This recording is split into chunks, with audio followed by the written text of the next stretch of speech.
Hey guys, Carey with DrillFit Training. I am going to show you all the neutral to underhand dumbbell row for rear delts. This is a great exercise for the back of the shoulders. Let's go ahead and get into it.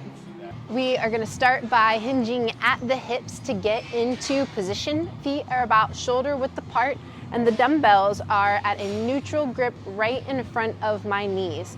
And as you pull, you're going to rotate the dumbbells into that underhand position, driving your elbows back behind you.